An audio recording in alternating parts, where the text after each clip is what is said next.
One sec. So it's almost as big as the Kentucky Derby. Yeah, I feel like it's not though to the it common is. It actually is. for you guys or for the common fan. Well, for most people who follow horse racing, and tomorrow, it's going to be on TV tomorrow.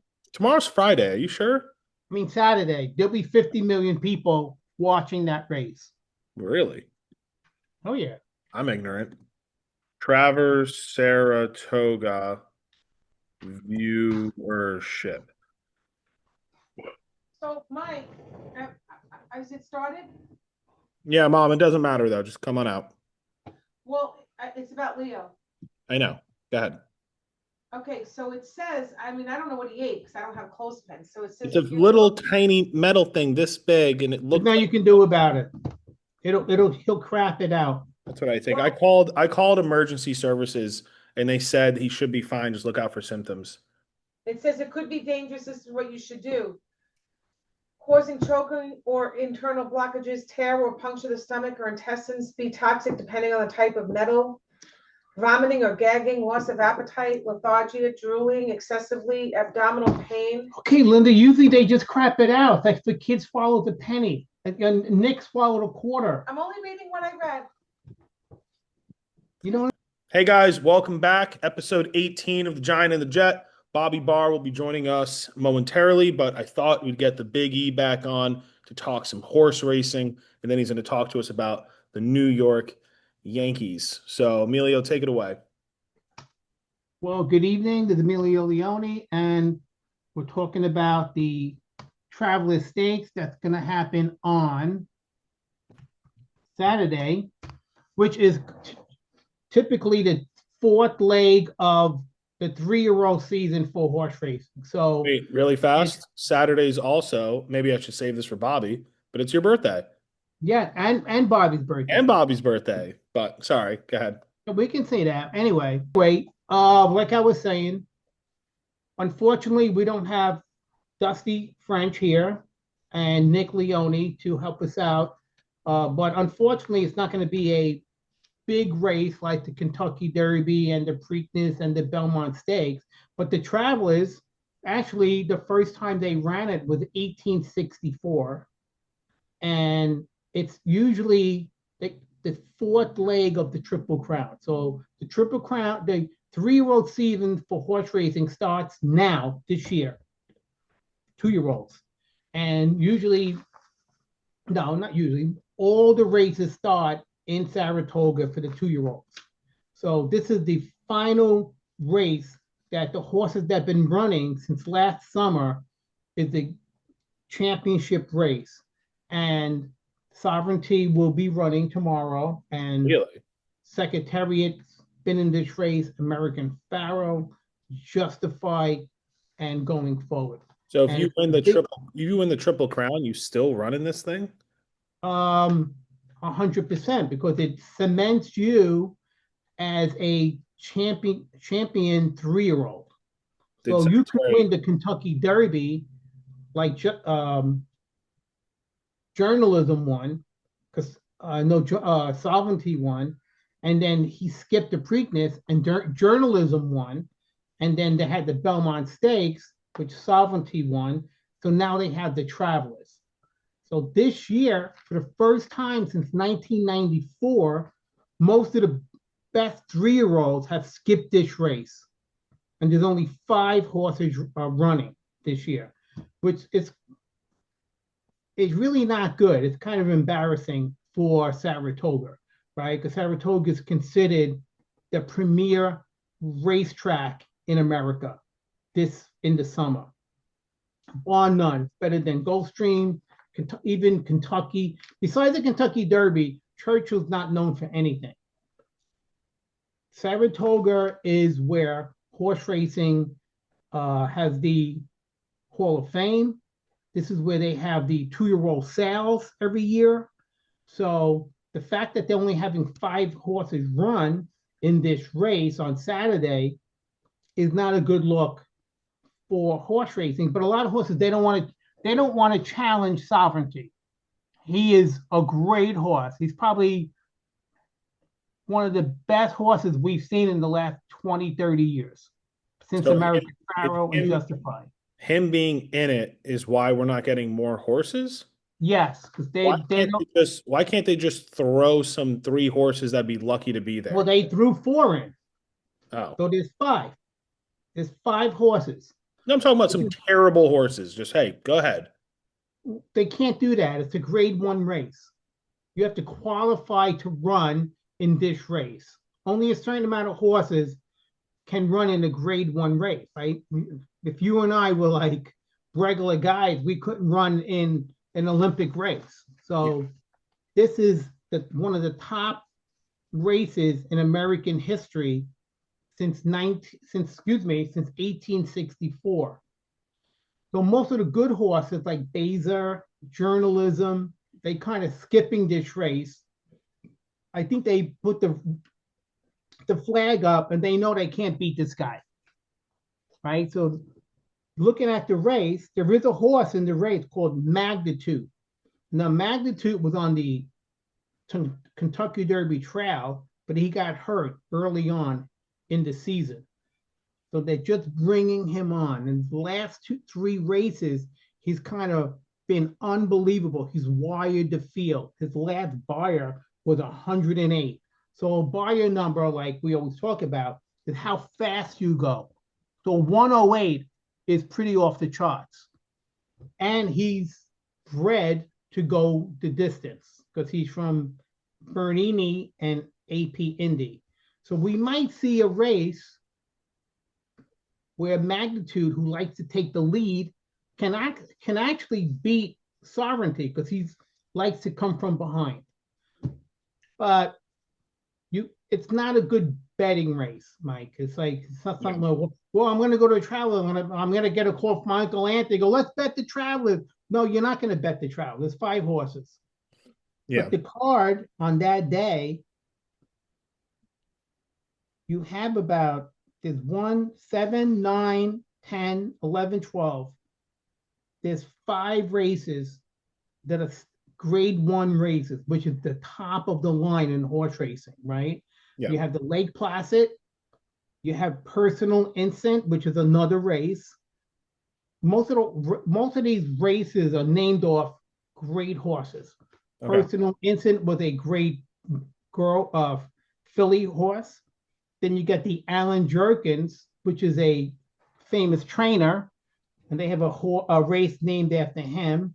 Then they have the Ballerina, which is a famous girl horse, and they have Forgo, a race called Forgo. Forgo was one of the greatest horse races of all time. And then they have the Travelers. So if you're a gambler, if you like horse racing, you can still gamble Saturday. Turn on FS1 or Channel 4 or Fox. I'm not sure what station they have. And there's some really good races that day where you can actually gamble and make money. Are you going? No, I'm not going because I don't like to. I've been to the Travelers probably about 3 or 4 times in my life. It's too crowded to me. It's like the Belmont, or is it? Oh, it's probably worse than the Belmont. I mean, Saratoga can fit about 25,000 people. Saturday there'll be 30,000 people there. Plus the weather's looking really, really good. So it's going to be unbelievable. 79 and sunny. Like, I kid you not. This is like a really, really big race here. No, I believe you. I just don't know. I'm not trying to like. I'm sure. I believe you completely.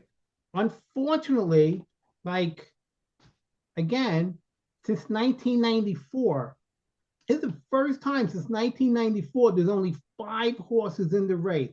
Usually, there's really a lot of good horses in this race, and like, American Pharoah lost this race. I think Secretariat lost this race. I mean, I'm surprised if you are that dominant of a horse, you would even go in it.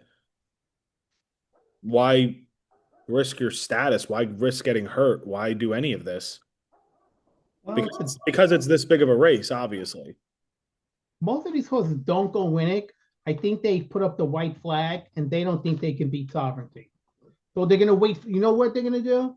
They'll go to Pennsylvania Derby, or they'll go to the Jersey Shore, the Monmouth, which has other big 3-year-old races to end the season where there's less competition. Yeah. But now the goal after the Travelers is the Breeders' Cup Classic, right? But then you leave 3-year-old. So now, come November, when you get to the Breeders' Cup Classic, the horses that are in this division, the 3-year-old, they have to face older horses, Yeah. right? So then they go into a bigger pool.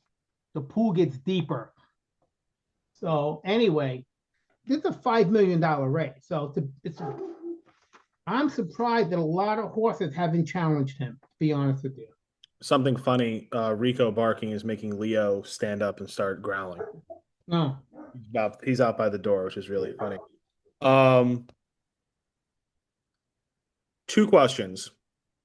One personal one, and then one for the podcast. One was making a house in Lake George in the back of your mind. You're like, at least I'm close to Saratoga.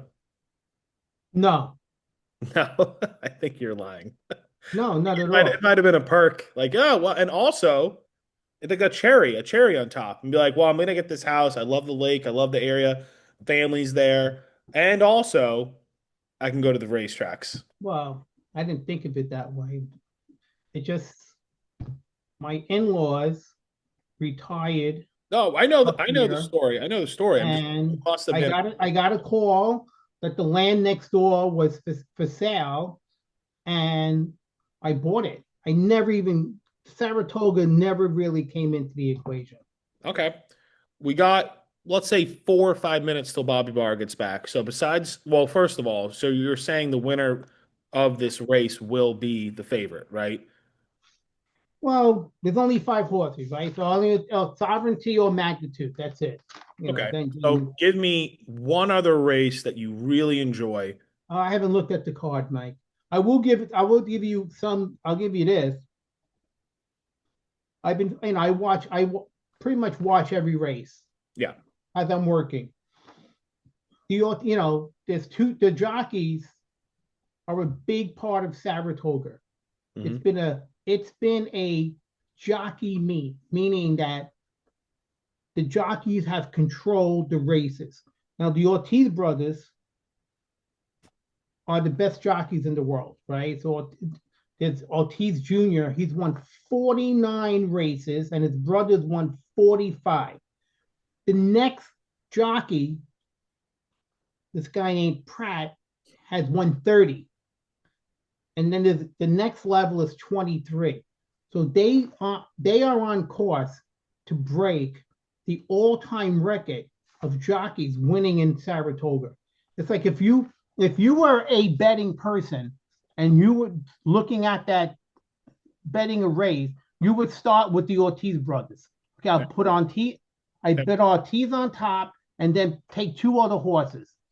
So it's been pretty amazing that if you're listening and you're a gambler and you're looking at Saratoga, you bet the jockey. You start with the Ortiz brothers, you go to Pratt, you take Santana Jr., which is he's been an up and coming jockey, and he's 4th in the winning. And then you have this guy named Franco. Between the 4 of them, they've won probably 20-30% of the races at Saratoga. What in the world? This has nothing. I'm just curious. What in the world makes a great jockey? Is it instinct? Besides the size, we know they have to be small. But what in the world? What do these brothers have that no one else really seems to have?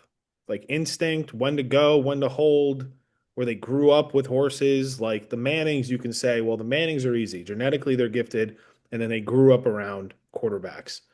What is it with these 2 brothers? It almost seems ridiculous. It is. And I think it's, first of all, if you watch the races like I do, they're very aggressive. They don't accept that the horse is not on his day. It's like let's say you and I were in a race and it's not our day. We were tired, but we don't feel like running. these guys, they don't accept that. They got that whip, and people might think it's unfair. They'll whip the shit out of that horse. No, you watch it. You watch those races Yeah. coming down the stretch. That Ortiz guy, Ortiz Jr., he will not accept defeat. It's really, really unbelievable. Dumb question. Why wouldn't every jockey do that if they don't care? I don't know. I don't know. Like, do they care about the animal? I don't know. Like this, you see a jockey today. I was watching a race where this jockey he was on the favorite 9-5. He should have won the race. Yeah. He was the favorite, and freaking Ortiz wins the race going off at like 6-1. And I'm watching the race, and the jockey's like this with my hands. He's trying, and fucking Ortiz is like this. It's like, holy shit. They don't accept losing, Michael. Then we'll just get your You got the horse racing set. Yep. Day Saturday. Got plenty of good races. You can have a really good time if you're a horse racing. And the weather's supposed to be beautiful. The reason I don't go because I don't really like big crowds, and I've done it before. I just been there like the last 40 years. I've probably been to 10 of them. Okay. Yeah, I get it. All right, Bob. Where are you at? We're going to talk about the Yankees and the Giants, but let me just tell you about this game I went to last night. And I won't put this out there, but it's so funny being in that stadium because, I mean, it wasn't like 60% were Yankee fans. I think it was like 90% were Yankee fans. And I saw that. It was crazy. Like, every single hit at pitch at bat. At one point, the pitcher, which I didn't even realize was pitching a no-hitter into the seventh. Yeah. Then I was like, what? What are that? So, because you were in the stadium, because these idiot, Tampa doesn't really comprehend these things. But when he left the game, everyone stood up and was clapping. And Allison goes, what was that? And I go, they're telling him he did a good job. But it was the whole stadium. Like, it was the whole stadium. It was crazy. And then that stadium's so small, Austin Wells hit a home run. It went into Dale Mabry. Like, literally, I was like, oh, there it comes. I was right in right field, and it went over our heads into Dale Mabry. And I just went. And it sounds like a minor league team. It sounds like you're watching a minor league game. Like, you don't hear the roar from the stadium. You know what I'm saying? Big difference. It's a big difference. You know what I mean? It's a minor league ballpark. A couple of guys, couple of New Yorkers are right in front of us, and they're the most obnoxious group of people you could ever. They were drunk as hell. They were in their 40s, early 50s, and there was the right fielder, Lau, and they go, Lau, we're gonna be here all day. They cursing him out all game. They were talking about his girlfriend, his wife, this, that, boom. They all got kicked out. Like, what are you doing? All right, here we go. Enjoy the game, right? It's like They're cursing each other out. no, they're relentless. They are relentless. 1, 2, 3. Bobby Barr. Bobby. Whoa.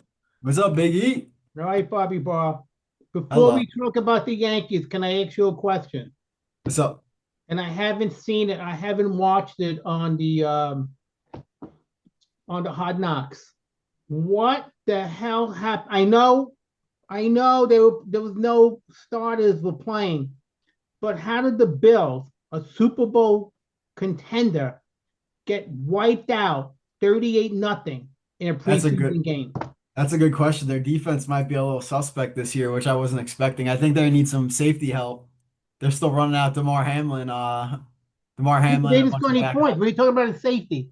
They did nothing. They got Bobby. They lost 38-0 in a preseason game. Are you watching Hard Knocks by any chance? I didn't get to watch the most recent one. I watched the first two though. I haven't watched. They are the most overconfident group of players I've ever seen. which is shocking considering they haven't won They anything. haven't won the Super Bowl. Yeah, If they you have the watch the MVP though. first I think that's a episode of big part Hard of it. Knocks, if you watch the first episode, you would think they've won They're the Chiefs. last year's Super Bowl and three others. I didn't think they came off as cocky. I don't know. Those are like big puff pieces, the Hard Knocks. Like they hyped up the Jets a couple of years ago. I think they're there to get people excited about a team, honestly. If you watched the Hard Knocks last year with the Bears, you would think that that head coach was Vince Lombardi, and they Not fired him. really, Mike. Yeah, I thought he was an asshole. Yeah, so did I. I'm just saying, like everyone was happy. They were giving out contracts. Like they have to. Teams aren't going to agree to this unless they make the players and the organization look great. Yeah, it's Anyway, messed up, but that's what happens when you get in contracts with HBO. You know, you're not going to put out your team looking like shit shit for the whole preseason. Yeah. I'm gonna probably I want to watch the episode now after they got beaten so badly to see I what. don't think preseason. I wouldn't care about. If I was the Bills, I wouldn't care about that. I Yeah. wouldn't. I wouldn't care about that. Allen hasn't played at all. Their defense is going to be worrisome though. Like outside of safety, their linebackers are kind of bad too. Their cornerbacks are I But don't think. I personally, I don't think we really comprehend as fans how good Josh Allen is. Like talent wise, I think Josh Allen has been the most talented quarterback since John Elway. Like the running, the throwing, breaking tackles, hurdling. He is the best player in football. Lamar's faster as a runner. Mahomes has that clutch factor. Herbert can throw the ball farther, but like Josh Allen is the total package. he is the best quarterback. And we see it with Peyton Manning, we see it with Brady. You add the quarterback to that team, it doesn't, nothing really seems to matter, which is unfortunate with the league. You need the quarterback. Yeah, I mean, and they don't have. You're talking about Manning. You're talking about any great quarterback on any great team. They don't have any really, really good receivers. I mean, Cook's a good running back. Yeah, The but Brady tight had no end. receivers. So I agree with you, Mike. I think this guy Allen is like he's their whole team, which is pretty scary. Because if he Peyton goes Manning, down, the Bills are done. Peyton Done. Manning, Yeah. fun fact, and we'll just go to the Yankees. Peyton Manning for 7 years in a row won 12 games or more.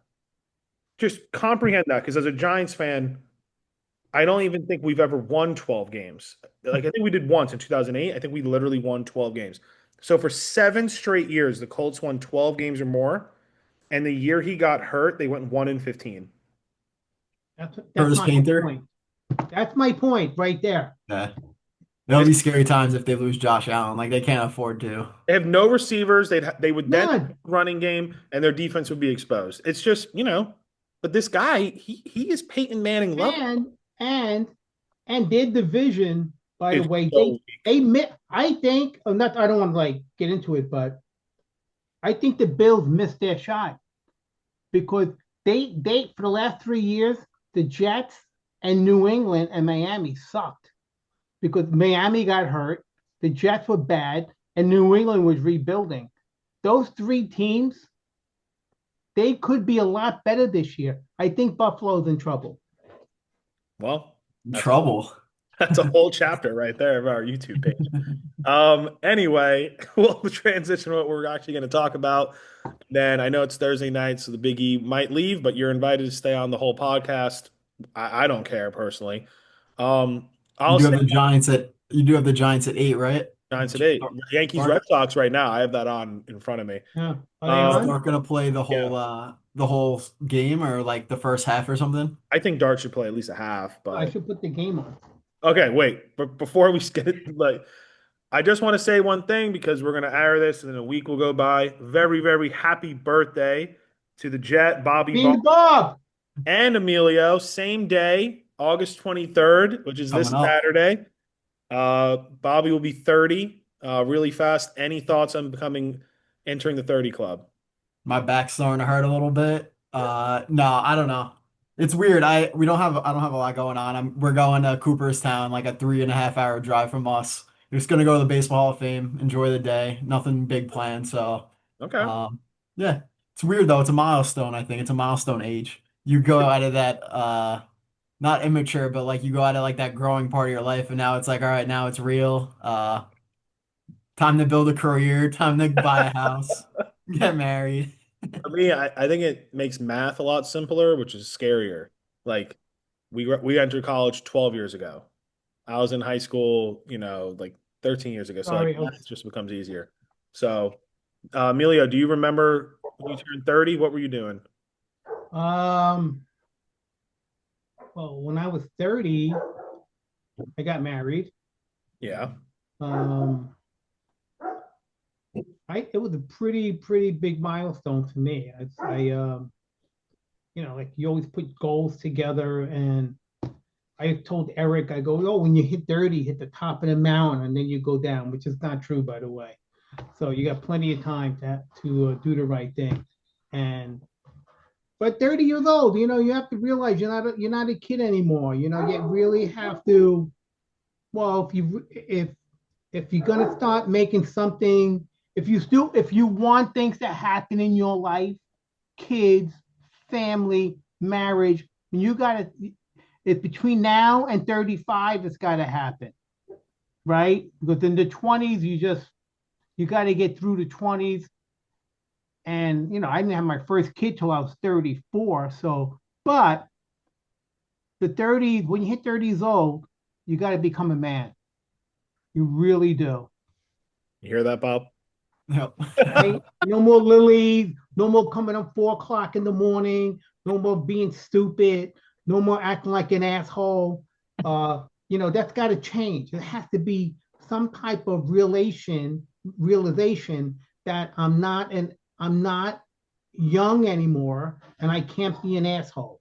I actually think I had that epiphany when I turned 28. I think That's so too. good. I haven't, maybe even younger.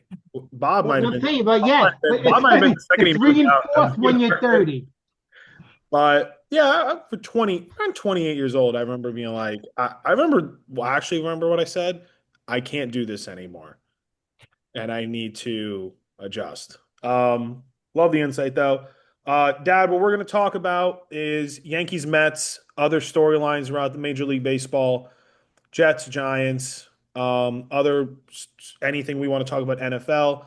We were going to talk about college, but we actually don't know or care that much about college. So I'm a very basic college fan, and unless we get a college expert on here, I'm not going to really talk about it. So we're going to start with because you're on first, and I don't know if you want to leave or stay. We're going to Yeah, talk I about want to give you my take on my Yankees, that's and it. then Yeah. I'll bail out. Okay. Okay. Oh, there's Hey, Linda. Linda. There's Hey, Linda. Linda. Saw you. Oh, still see you. First of all, the Yankees. Okay, go ahead, Dad. Ready? This is all your segment. What do you think about the Yankees now and going forward? Go. Okay. First of all, the Yankees, we have this guy, Stanton, who is a Hall of Famer, right? And for a lot of years, people questioned him only because he was injured. But when he plays, he's one of the best baseball players I've ever seen. In the last 24 games, he's had 10 home runs, and his batting average is 423. So we can't have him out of the lineup. Unfortunately, we have Judge, right, who has got this elbow problem, and I don't really know if he's going to be able to play right field the rest of the season. And that's a big problem because Stanton cannot play right field. They had him out there for 3 games. He almost broke down. It's too much for him. Which He is looks which like is he's which is he weird. looks That yes, is weird. but it is what it is, Mike. But for the record, I played right field for a softball team, and I played 2 games back to back. Okay, I did not break down. okay. He played 3 games last week, but if you lose Stanton, the season's not going to happen the way we want it. So here it is. Judge needs to get back in right field, and if that happens, Stanton plays the rest of the year as the DH, right? And I think if the starting pitching is pretty good, right? we got this. We got these. We got what's his name? Freed. Max Fried. We have Raton. We got Rendon. this rookie. We have Warren. The starting pitching's pretty good. Unfortunately, the bullpen that has to get straightened out, right? We need that to get straightened out. Then we look at the schedule. Okay, so we have Boston now 4 nights, which we have to win 3 out of 4 at home from Boston. Then we get the White Sox 4 games on the road, which theoretically you should not win all 4, but you should win 3 out of 4. Because after that, even though the Yankees have a easy record at the end of the year, we get the Astros, I was looking at the schedule, right? We get the Astros, Blue Jays again. we get the Tigers, we get Toronto, and we get the Red Sox again for 12 games. That's so brutal. if you don't take care of business right now, if we don't take 3 or 4 from Boston, and we should beat the White Sox, if we're a playoff team, we should beat the White Sox. Then we get that 12-game span, right? With those teams, the Astros, Toronto. You got to go 6-6. But the last 12 games of the year, easy, right? You get the Orioles, you get the White Sox again. We should close out the year on a good note. But by then, usually the season's over. Like you don't make up ground at the end of the year. You just don't in baseball. So they're in a good spot, the Yankees. And I think, I also, if you have Stanton and Rice in that lineup with Judge, I think the Yankees are a really, really good team, Michael. I don't, but I mean, I've gone on so many rants in this podcast. I don't think they're a good team. It's this. All I'll say, and Bobby's heard this for 17 straight weeks, it's the same thing we've been watching for 8 years. They start off hot, injuries, plague. Right around now, it's the end of August. It's almost like when Lake George, when the weather starts changing slightly, it gets a little colder at nights, everyone gets healthy, we get hot as in like above 500. We make the playoffs. If we verse an AL Central team, we advance. If we don't verse an AL Central team, we lose in this first round or the second. And the only reason we advanced the World Series last year is somehow, some way, we only saw AL Central teams. So we suck. Listen, are we talking about World Series? Are we talking about, at this point, we're talking about getting in the playoffs? Oh, I have no doubt. I have no doubt we'll get in the playoffs. I'm just talking about, because if you get one of those Central or West teams that really don't play anybody, they can rack up maybe 10, 15 wins. Meanwhile, we have that 12-game stretch with the Astros, Toronto, Tigers, and Blue Jays, where we don't. The problem with the Yankees is. Let me hear it. The problem with the Yankees is we can win almost every game where we hit a lot of home runs. Yeah. But when we get into a game like last night, we almost lost, when we don't hit home runs and we're going against a team with good pitching, we don't do well. I mean, Dad, we can't field. We don't have Mariano Rivera. Like, we don't have that guy who's going to come in and shut it down. And I don't think that's the big problem going forward. People don't realize what a good closer means to a championship team. I think they do. Mike, we were spoiled, right? We had the greatest of all time. Yeah. We did. Yeah, I know. So now we don't. And that's a big, big problem, because when we face good teams, we're not going to hit 9 home runs in a game like we did with Tampa. Yeah. And playing in George Steinbrenner Field. Yeah. It's not going to happen. But the thing, like, okay, this is crazy, but I was you don't do this, Dad, but I was scrolling on Instagram and you get reels, you get like little clips, like 30-second clips. I was watching Robinson Cano highlights. It was like I had never seen a second baseman play before because I was watching Jazz for the past 5 years. So then 30 minutes later, I got Mark Teixeira defensive highlights. Then I started watching his defensive highlights. And I was almost like, oh, you think we got spoiled with Mariano Rivera? I'll tell you what we got spoiled by. We had literal gold glove first baseman, second baseman, shortstop, and then freaking A-Rod at third. That's what we got spoiled by. Not their hitting. Take their hitting out of it. The fielding. We can't. Volpe made a play last night where it had a little, and he charged it and got him. The crowd erupted. It was a ground ball to the shortstop. It literally, actually, I turned to Allison and she wouldn't get it, but I go, that was sarcasm. The Yankees, so many Yankee fans here in Tampa that he made a difficult throw to first and he got it, and everyone gave a false round of applause. I don't know. I just think we're a really bad team. Well, Michael, you're talking about a team, right? The 09 team. They're probably one of the greatest teams of all time. And they have probably had the best infield. And I've been watching the Yankees since 1965. That infield, right, with A-Rod, Jeter, Cano, and Teixeira was probably one of the best infields I've ever seen. But besides that, I think the quality of play sucks right now. Our infield, they're terrible. I know. Thank God we got this third baseman, by the way. He's pretty good. He is good. He's very good. Batting 222. And I'm not talking about I'm telling you, he can play third base.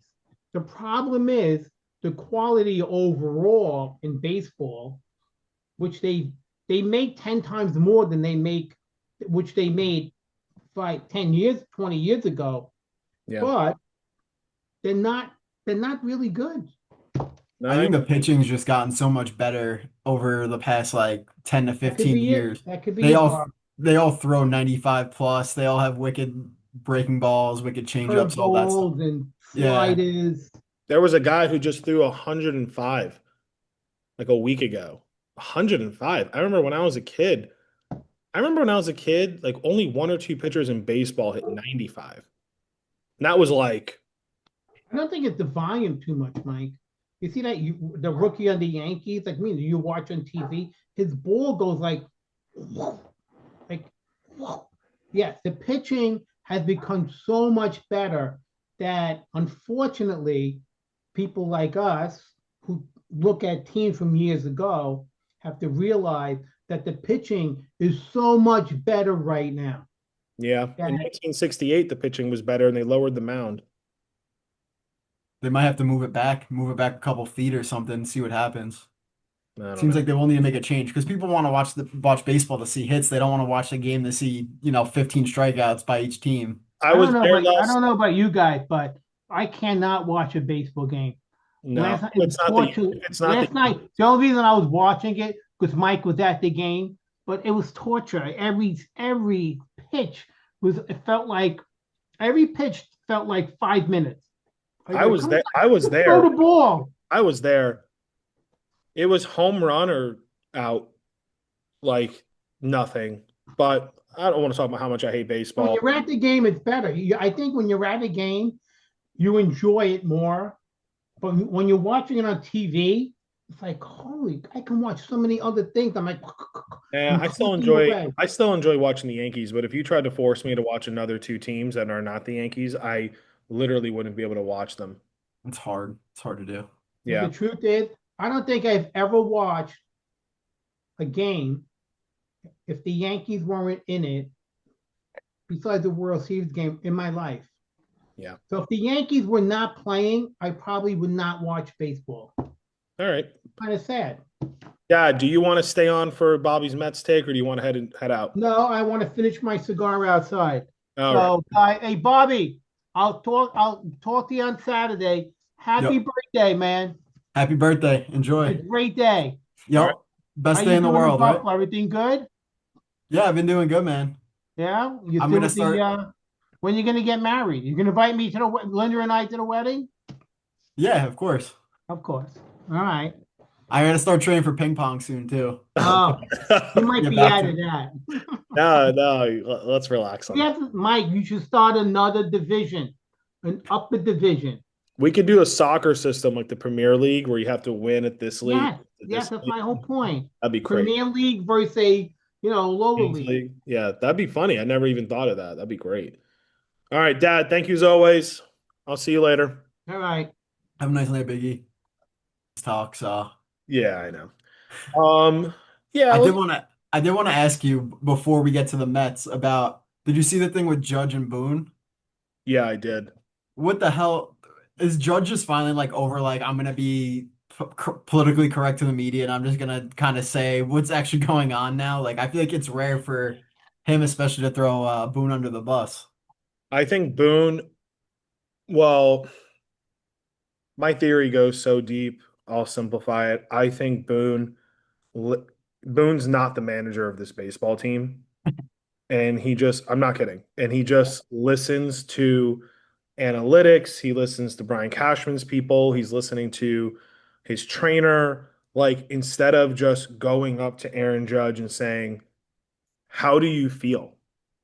Like, I don't think he's talked about Aaron Judge, like, to Aaron Judge in that way in maybe weeks. So That's bad. he's not like Aaron Boone. He's not the manager of this team. He's just gets all of the information and then is a mouthpiece. He's a puppet. He's like the NFL commissioner where everyone all the hatred goes on him, but then all the Yeah, owners are the ones who actually like say shit. It's just clear miscommunication. Hey, Aaron Judge, how are you doing? How does your arm feel? How is the therapy going? Clearly, he didn't ask that, and he just got information from someone else and then spewed it out of his mouth. And Aaron Judge is like, I'm the one in physical therapy every day. That's not true. yeah. Which, Aaron, it's all the same with the Yankees. We're gonna lose, and until you fire Brian Cashman and Aaron Boone, nothing will change.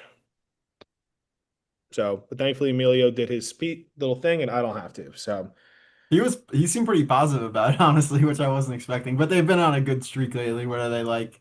let's catch him. 5 of their last 6 or 17. something? Yeah, we've won, I think, 6 out of past 7, Okay. but it's versus horrible teams. Anyway, let's dive right into it. I know we got Mets and then preseason football. Since the last time we talked about the Mets was a while ago, I feel like a little roller coaster ride. How are the New York Mets? I don't even think it's been a roller coaster ride. Ever since I gave out my grades, which were all somewhat positive, the whole team has been pretty much just shitty all around. Um, I see this meme on like Twitter and stuff a lot. It's like, you click pitching and hitting and then the bullpen goes off, or you click bullpen and hitting and then the starting pitching goes off. And it just seems like it's that repeatedly. Like they keep losing these close games to good and bad teams by 1 or 2 runs. And it's either because the offense can't hit, the starters can't pitch, or the bullpen can't hold a lead. So feeling pretty awful right now. I Yeah. was starting to get a little hopeful again. We lost 13 of 15. Then we went on a nice 3-game winning streak, beat the Mariners twice and the Nationals once, and then we proceed to lose 2 games to the Nationals. Can score a run against the worst bullpen in the National League. You're And close. You're close with the Reds. we're a half game above the Reds, who didn't play today. I think we have one less loss than them. If I'm being honest, I don't know if things are going to change. Um, our starting pitching just outside of David Peterson like can't go past 5 innings. The second they hit the fourth and fifth inning, they start allowing runs. By the way, I'm not making these faces at the Mets. I just Oh made no. faces because it's all of Major League Baseball. Hey, Yeah. want to hear a secret? You need starting pitching because you Yeah. can't throw your bullpen out there for 6 innings a day. It's 162 games. You can't throw your bullpen out there that long. Sorry, go Yeah. ahead. Well, the other problem is we invest in the bullpen. We get this guy Taylor Rogers over from the Giants, who's actually been pretty good. But then we get Helsley, who we traded decent bit of prospects for. And he just can't get anybody out. I think he's blown 2 games over that bad stretch that we've gone on. So it's like, all right, you try and fix something, and it just the guy that you invested in, who has like a 3 ERA in the season, just can't get anybody out. Um, the only hope that I have, so like I said, I don't know if we're gonna even make the playoffs, which is crazy considering how we started.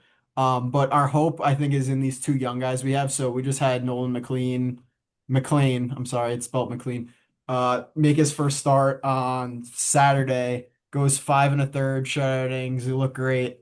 And then we have this other young guy, Sproat, who throws 100 with like a wicked curveball, wicked changeup, who I think we're gonna probably bring up in the next like week or so to make a start. So I really need if the Mets have any hope, they need these guys to be good, and it's a lot to ask of a rookie, but it's about all we have at this point because Mania has been terrible. Like he just once he hits 70 pitches, he can't be effective anymore. Senga's come back from injury and he just can't get anybody out. I think he allowed 5 runs last night to the Nationals. So things are looking bleak. Like our 2 probably most reliable pitchers going into the year can't get anybody out. So we'll see how it goes. I'm not very optimistic after tons of optimism for most of the season.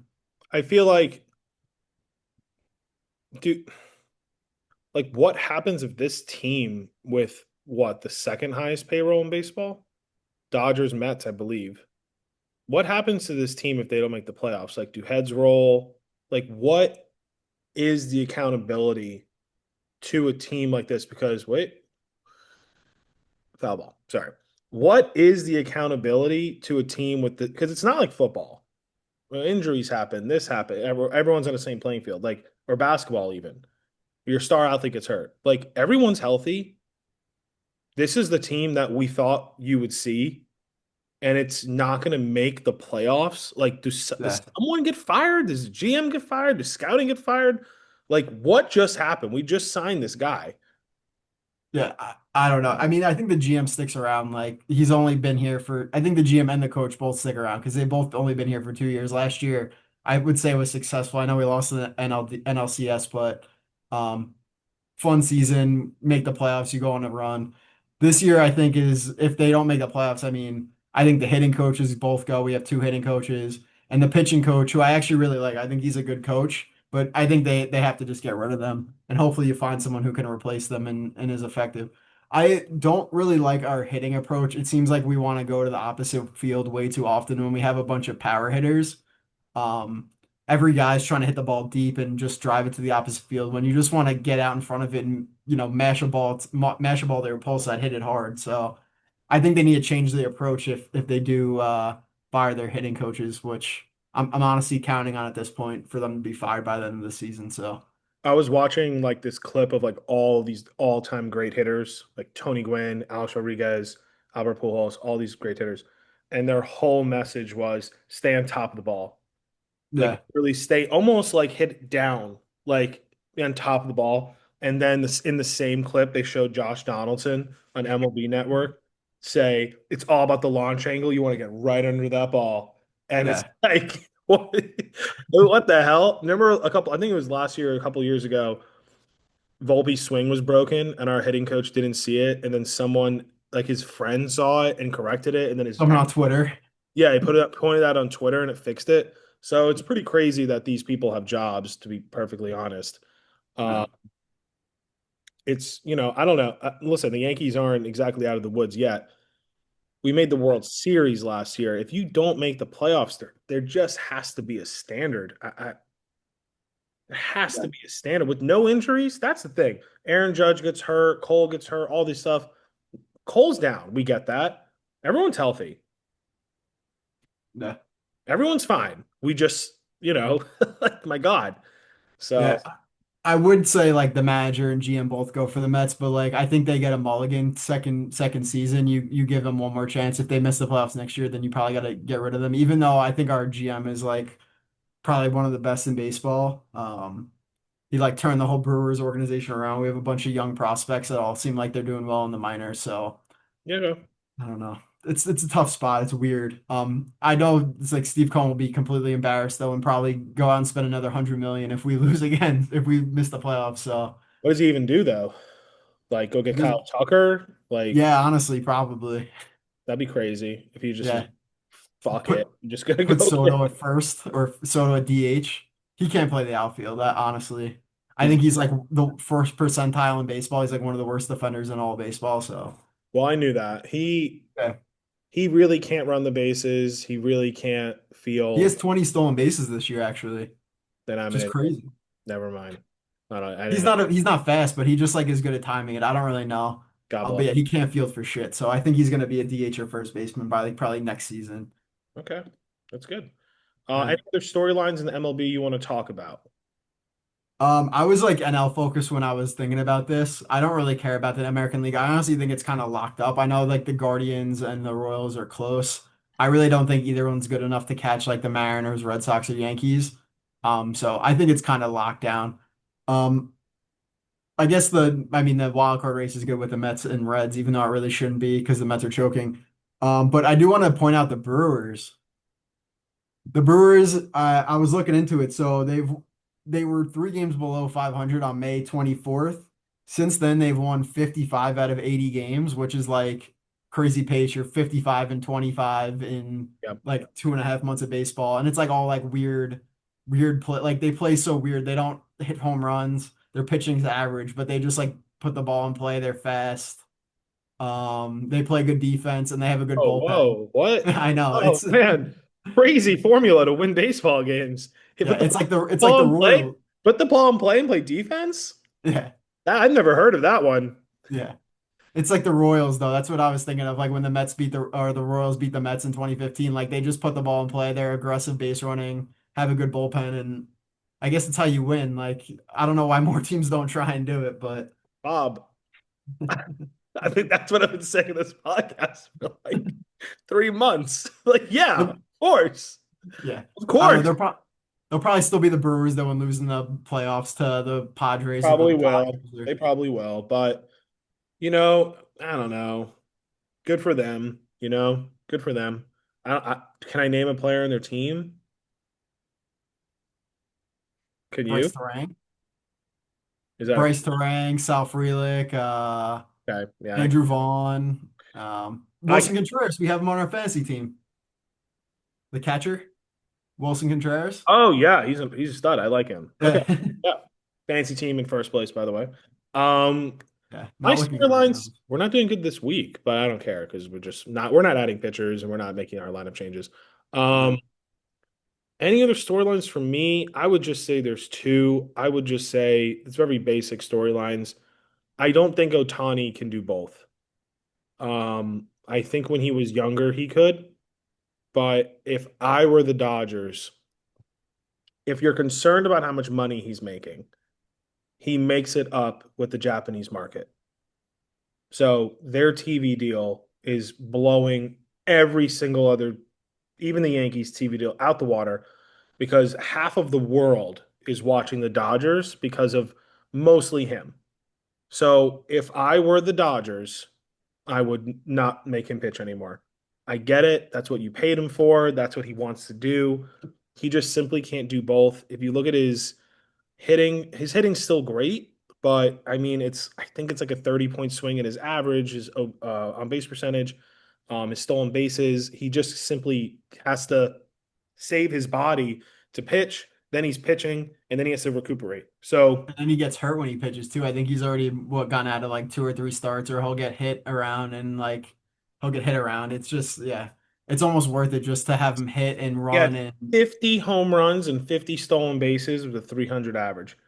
With the Japanese market, that is well worth his money. Don't I think even without the Japanese market, like what was he like? Probably a 10 more player last year, just hitting. sure. Like Baseball fundamentalists would say he needs to field or pitch. I don't think so. Just do what you got to do. You would have to make some decisions in the upcoming years with older players like Freddie Freeman. But Betts too. Betts has had a bad year. just go with that's my one takeaway. My second takeaway is I'm not really sure what's going on with the AL MVP race. As much as I complain about the Yankees, if Aaron Judge hits like he normally does the rest of the year, he is going to match that catcher, Cal Rally. Riley's statistics in every single category. He's right there, but he has 60 points on his average. Like, I'm sorry, this isn't Yadier Molina, where I think he won the Gold Glove last year. He is a good defensive catcher too. That's the thing. I know he is, but it's not so much that it's that much of a difference maker to me. I also don't watch Mariners games. I just don't see the plays. I don't see the throwouts. I don't see any of this. I don't really know why this is a race. The numbers are almost even. Judge is batting 333, and this other guy's batting I think 70. I know. 270? No, it's like 250 or something like that. It's not even in the Oh 300. God, then whatever. Like I don't really know the MVP. I don't know the why this is a debate. So I think Judge is the MVP, especially if he bats the rest of the year. Um, that's it. That's my only two storylines. I just think, at least for that MVP point, like I think Judge probably will win, but it's not like I don't think it's as a blowout. Like a Well, catcher that hit, because he got hurt for 10 games. yeah, but like a catcher that hits like 55, 60 home runs in a season, like that's like unprecedented. I think he'll have the most home runs by a catcher probably by like 10 home runs. It's a grueling position. It's not like he's just standing in the outfield all game. He's Sure, but that would be like, remember when Russell Wilson had a triple double and he won the MVP? I could have named five players better than him that year, even statistically. All because you're a catcher and hit that doesn't mean you're as viable as this other guy. yeah, I don't know. fair. I just over the whole Major League Baseball, that's just what I'm thinking. Um, moving on to the NFL. The Giants play tonight, right about now, actually. I'll probably switch back and forth Yankees Giants once the pod ends. I hope Dart plays a lot just for my pure entertainment purposes. But what do you think of the Jets so far? Has it changed your perspective about the upcoming season? I mean, I don't think it changed the win total, but I think that this is the change that was needed. It seems like this guy is gonna be a player's coach and not in the way Salah was, where he wants to be all their friends. I think he's like not gonna be afraid to yell at somebody when they fuck up. Like we already saw that a couple times. They take a dumb penalty, he's gonna bring you over the sideline, sit your ass on the bench, and probably give you a screaming to, which I think they kind of needed. Salah just he wasn't mad at the refs, he wasn't mad at his players. It just seemed like he was kind of there.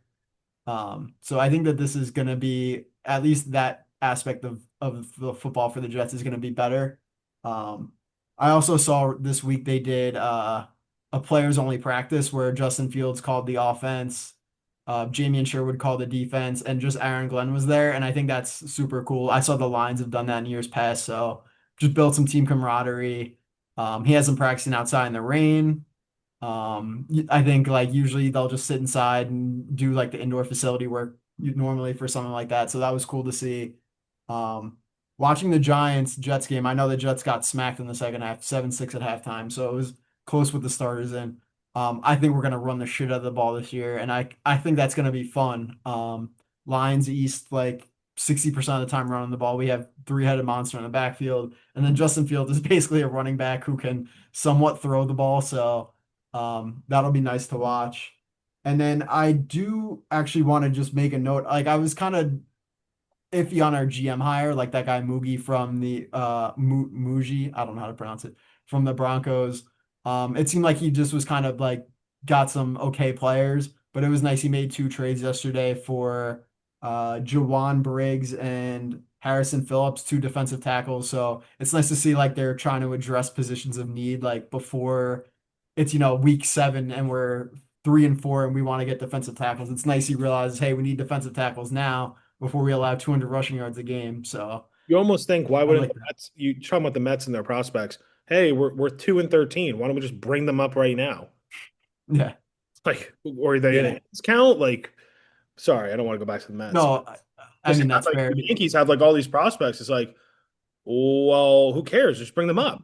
Like, Yeah. See what they can fucking do. Like it's late enough in the season now too, where like it's not gonna affect their whatever like yeah, contract years or whatever they try to manipulate like service time. yeah. Um, So back to the Jets. Sorry. yeah, no, that was really it. Like I honestly like I know I've done predictions, like I said around 7 to 9 wins. I think if they get that, I'll be like honestly happy. I think it's a building block. You got a quarterback maybe who can throw the ball, another couple wide receivers, and I think they can grow a lot if you get to that 7 to 9 win mark. And then the last point, I'm sure you saw this. Abdul Carter gets chip blocked, falls. Yeah. Um, I didn't care about the play. Like, fine, welcome to the NFL moment. But why do you have to why do you have to talk? Like, what Because he is that got about? because he got embarrassed. Yeah, but it happens. It's the NFL. Like, Yeah, I know, but whatever. all right, I agree with you. yeah. It was I, like, shut your mouth. You got embarrassed. You got embarrassed twice. Stop. Because even if the first play happened, it would have been embarrassing. Then the second one was like, hey, double down in this one. yeah.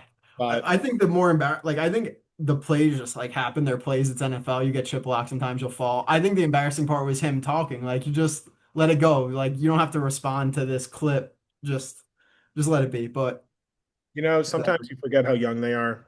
yeah, was he 21 or something? 21 years old. Yeah. Imagine me at 21 years old talking in front of the New York media. I mean, Yeah. they're 21. He'll have a long career and hopefully, and whatever. But I I do, think he's gonna be good. yeah. My Giants takes are. It looks like they know what they're doing. And I talked to Nick today on the phone, accidentally, actually. It's just crazy how much Gettleman messed up this team, the GM before this one, where I almost think it took the current GM 2 to 3 years just to like get to even. And it's almost like this is the year his actual vision is taking place. It took 2 to 3 years to get away from Gettleman. The Daniel Jones signing, the cap that we were in Kenny Galladay, the Yeah. cap The held worst offensive line in the NFL. worst offensive line, the worst defensive line. Like truly, it's amazing how bad one leader. You get one bad leader in a clubhouse, and how badly it could change an entire locker room. Um, so the Giants just look capable. Like whether it's Russell Wilson or Dart, they look like they can complete some passes. The Yeah. defensive line, I don't see the dominance. I just see a defensive line that could reach a quarterback. Like I watched Giant games where the quarterback will have like 6 seconds. Like it's like crazy.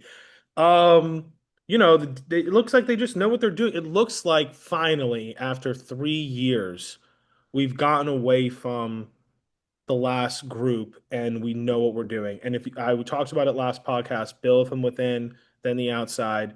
Neil wasn't exactly a great pick, but you drafted Neil in the first top 10. You drafted Andrew Thomas in the top 10. You drafted not Thibodeau. What's a DN? That's Thibodeau. Yeah. Thibodeau. You get Burns. You get our D tackle. You're talking about and then you get Abdul Carter. You're talking about like 7 or 8 first round draft picks on the line. And then you do select draft picks with you. We're going to get a weapon. You're going to get this. We're going to get this. And it's like key pieces.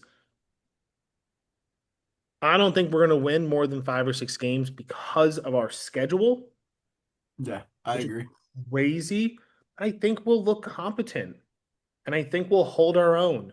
And I hope ownership, I mentioned this already on the podcast, I hope ownership sticks around if they see promise for another year. We need me and you and the whole world, we need football to start because we're talking about it. ESPN, Fox, podcasts, like we're just Everywhere.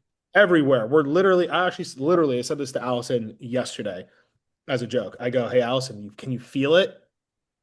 And she goes, what? I go, can you feel it in the air? She goes, what?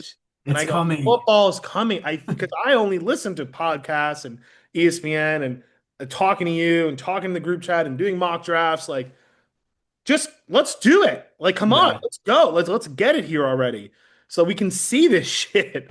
But yeah, This this is like the end of training camp, end of preseason too, where like come on, let's the do next it. like 2 weeks is gonna be like shit, and then all of a sudden cue the music, Thursday night football.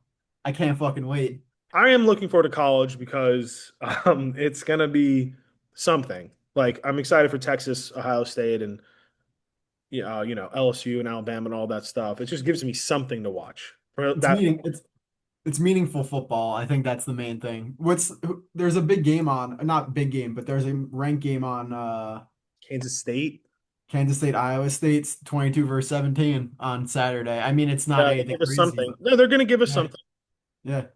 Yeah, Allison's mom's in town, so I don't know if I'll be able to watch though. No, I don't know. I don't really know what's going on there. I'm not gonna be able to watch it, but I it's don't even fine. care about watching it. No. Any other thoughts on the entire NFL before I do want to talk about just two things with college football, and then we'll call it. Okay. Very, Um, very basic storylines, but for NFL, just like let's see. I think the first thing was it was kind of weird this year, at least. Like I feel like there's always a big crop of rookie quarterbacks that come in that are gonna get starting jobs right away.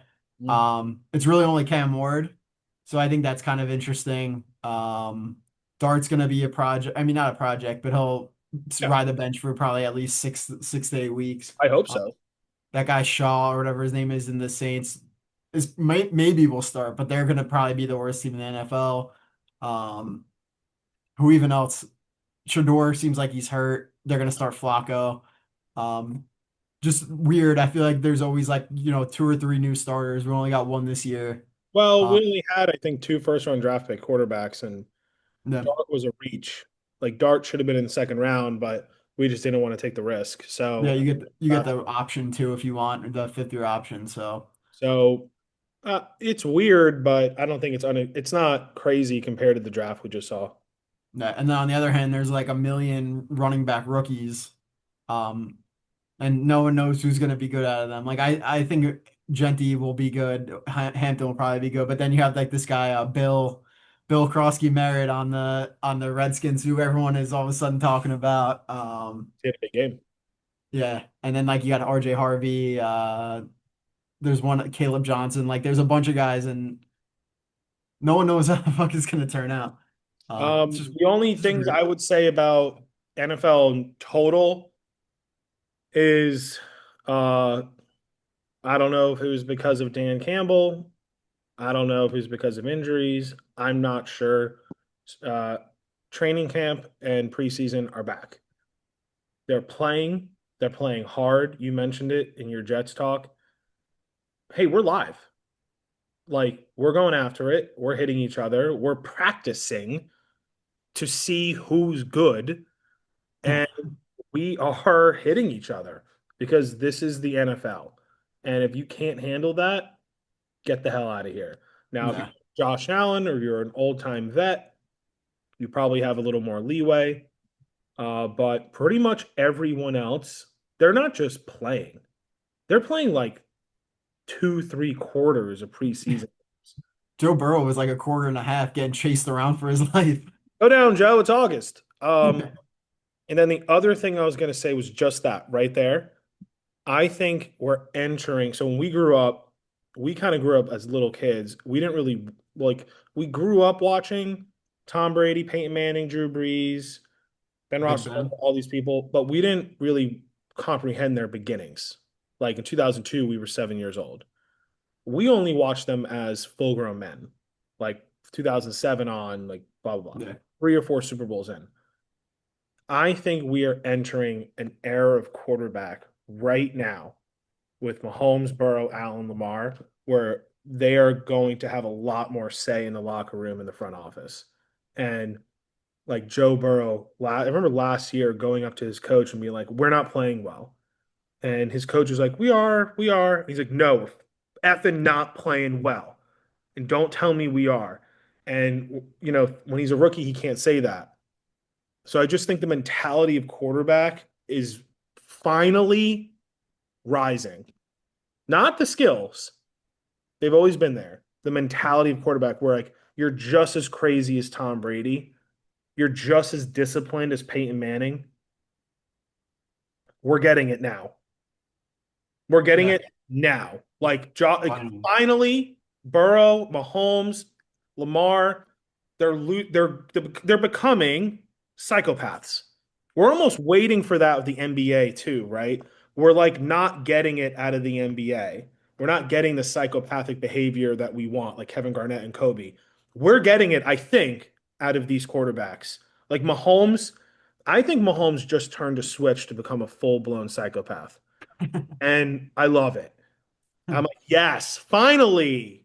Yes, this is a 365, no alcohol, nutritionist, yelling at your teammates, rising the intensity. We are playing in the preseason.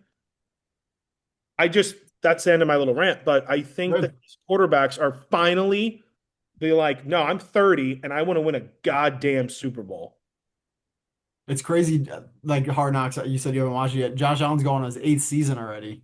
Like it's time. Hey, You that's what I'm got, saying. you got 4 or 5 years left of your prime, and then all of a sudden you're not gonna be able to run around. You're not gonna be able to get hit like you used to. Like this is your time, Josh. You have to be psycho. Uh, You've been dating your girl for 4 or 5 years. 4.5. Okay. Well, knock on wood, hope it never happens. If you ever became single and you had to go date a 30 to 33-year-old girl, let me tell you something. They have a really different attitude about dating. They are asking you a million questions. They are almost interviewing you because they're like, I'm 32 and I'm not wasting any time, Yeah, any zero. I went on like a year of dating. And the first 6 months, I was like, well, I'm 29, so let me date 29, 30, 31. Whoa, you are going through a interview. yeah, Finally, like these quarterbacks are like, yeah, I'm running out of time. We are yeah. winning this. I don't know if it's a good analogy, but we are winning this Super Bowl. Maybe not Josh Allen. I never watch Hard Knocks, but I just feel like Burrow, Lamar, Mahomes, ugh. And Burrow, the like, true lunatic of them all, Jalen Hurts. He's the real crazy one. well, he's been like that like his whole life. That's why. That's Yes. why he is. Yes, he has been, and he should Yeah, have 2 Super Bowls. That was a yeah, BS holding penalty on the Chiefs, on the Eagles versus the Chiefs. He should have two. And then we're like, well, now it's a Mahomes, Hurts, Tom Brady, Peyton Manning situation where yeah. clearly Mahomes is better, but Hurts is a winner. Anyway, I'm excited. I'm excited for this NFL season. Yeah. I really am. I did say to Allison, I already said this, but I do feel it. I feel it coming. Tampa Catholic. Well, I don't want to say my high school. Maybe I'll edit that out. But where I work is providing me some leeway because we had a game last week, just preseason, and we have our first game tomorrow, first real game. So that's super fun to watch. Um, so that's giving me a little bit of an outlet, but not a crazy one. It's like 2 weeks to the minute until the game starts. 8:15 Thursday night. It's exactly 2 weeks. I'll be in Bolton. I'll be in Bolton Nice. Thursday at 5 p.m. Thursday, Friday, Saturday, and then Monday I leave at noon. Okay, so we'll be there Sunday. I'm getting a whole weekend of it. I'm so Your excited. whole family's gonna be there? Everyone but Nick. He has another bachelor party. I think All Nick's right. been on 12 bachelor parties in the past 3 Jesus. years. The Jesuits get married young, and they invite all their best friends. So, I'm gonna lose some friends, Nick. Um, yeah. You think me and you will get invited to Alex's bachelor party, right? I don't know about you definitely will. I don't know about me. I would gamble. I don't have a lot of money. I'd gamble everything I have. You get invited. All right. Will you come though? Yeah, of course. If I get invited, I'll go. Okay, nice. Anything else? NFL? Nope. Okay, so college, we're not experts. I just want to talk about 2 storylines. I want to talk about Bill Belichick and Archie Manning, super basic. And then maybe in a week or two, we'll bring on a expert. It's so hard to be a college football expert. There's way too many fucking teams. I know, but there are some lunatics out there. Yeah. Um, is will Bill Belichick do well? Will Archie Manning win the Heisman? You're asking me? Yeah, I mean, Bill Belichick probably can do well just because he's in the ACC. It's like probably the worst of the Power Five. So, um, Pac-12, Big 12 is way worse. yeah, that's fair. I like the Big 12 though. I don't know why. Yeah, I think he has a chance. I don't know anything about his recruiting class, but I feel like when you just have that, like he's probably gonna be the CEO. He's gonna hire some good coordinators, a good play caller or whatever, and just I think he'll work out. I mean, depending on what workout means, like will he win 8 to 10 games every season? Probably. Is he gonna win a national Their championship? schedule's so weak, Yeah. crazy weak. North Carolina, it's like a joke. The only tough game they played the entire year is Clemson. Like they could go 10-2. Yeah. Well, is he gonna ever win a national championship? Probably not. But like, you go 10-2 every year. You're like your fans will be happy, your boosters will be happy, your school will be happy. So I can see him doing well. Who knows how long though? I mean, maybe he'll be there for 3 or 4 years and then he'll retire. Like, I don't really know 73. how. What's up? I think he's 73 years old. Yeah, like how much longer does he have left? I don't. I don't know. Yeah. What are your thoughts on Bill? My thoughts on Bill. Well, the reason I brought those two storylines up is I always feel like there's a storyline in any league, and I call them like must-watch television. Like, as much as we hate it, when Taylor Swift first started showing up the Chiefs games, the nation would turn their eye to that, right? In college football, to the very common fan, which is me, while there might be a lot of great teams, there's only two storylines that are much watched television, and that's not Colorado. Like for a season, it was Colorado. I watched every game as if it was, like the Giants. It was weird. Um, I think it's North Carolina, and I think it's Texas with Archie Manning. And I just think I'm captivated by the two of them, probably because it's Belichick and probably because it's Manning. And I'm really, really excited to watch them. I hope they both do well. I mean, it would get me off if North Carolina just started the year off like 12-0 and Archie Manning was the best quarterback since Andrew Luck. Like that would I don't know why. Why? Because I had Eli Manning as my childhood quarterback. It makes no sense. Nah. Those two storylines really get me going, and I find myself rooting for Archie Manning. I don't know why. I want him to do good too. I don't And know why either. he plays in Ohio State week 1, and I will be glued to my television to watch that game in Yeah. Ohio State. It's Lee Corso's last game. I I'm like I'm excited. And there's no other thing in college that's moving my needle. Alabama, no. Clemson, no. LSU, no. Oregon, no. USC, Michigan. Ohio State, Michigan, a little bit actually. Yeah, me too. Michigan with that quarterback that they paid $10 million. He's a rookie. Michigan, but I won't care about it till the end. When Michigan plays Ohio State again, I'll care about that because Ohio State won that national championship. I think I might have wrote that in my notes. I There's something about that national championship that like kind of sucks because Yeah. because they didn't beat Michigan. So it's kind of like, well, you guys are losers. Yeah. Like it's You weird. lost the big one. You lost the big one, and no one really cares that you won the other one. Yeah, you can put it up in your stadium and you can celebrate, but you lost to Michigan.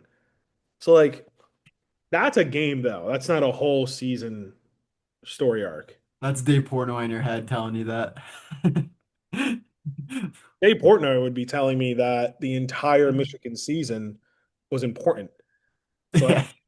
like I'd be like, I don't care. But yeah, that's the only thing with college. I mean, there's a lot more that goes into college football. I think it's super fun. Looking at the top 25 rankings, you got your usuals. You got Notre Dame, Penn State, LSU, Miami, Alabama. You got South Carolina, Florida, MSU because they have unlimited money but still lose, which is weird. Um, there are I'm one, surprised Illinois is that high in Arizona State too. Those seem there's like they're one, two, three, four colleges in Texas in the top 25, and that does not include Baylor. It's a lot of oil money right there. no. They got that oil money. How rich would you have to be to give back to your college a large amount of money? Like, would you have Oh, it's large. 1 million? to pay for okay, so the average player when because I deal with high school players. The average 4 to 5 star athlete, not Archie Manning, just the average is getting paid around 100 to 300 grand. If I had like over 100 mil, I'd probably give like Okay. couple mil to FAU, try and build Would their you? program. Be fun. I wouldn't give it to Notre Dame or something like that. They don't need it. I would give it to the school I went to, you know. Yeah. Smaller program, try and build it up. They could probably build something that they probably wouldn't even use it for players. They'd probably build like a fucking new gym or something like that with it, honestly, which would be fine. I was there. They just built an entire new athletic complex. Not a football field, athletic complex. Like it's like Yeah. a whole new world there. It's unbelievable. Training center. Yeah, I think they spent $30 million and it's just a new training center, like 3 turf fields. It's state of the art. It's not They one of the really they really need a new basketball stadium, new basketball arena, honestly. Like I went to that one game, it fits like 3,000 people or something like When did you that. go to the game?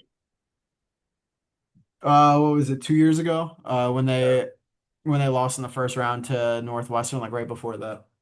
Okay. Yeah. Um, got anything else? Nice short, quote unquote short podcast, even though I've been on since 7. Yeah, no, I don't have anything else. Looking forward to the Baseball Hall of Fame. Gonna go see Mike Piazza's buff for the first time. I'll take a picture of Derek Jeters for you. Yeah, send it my way.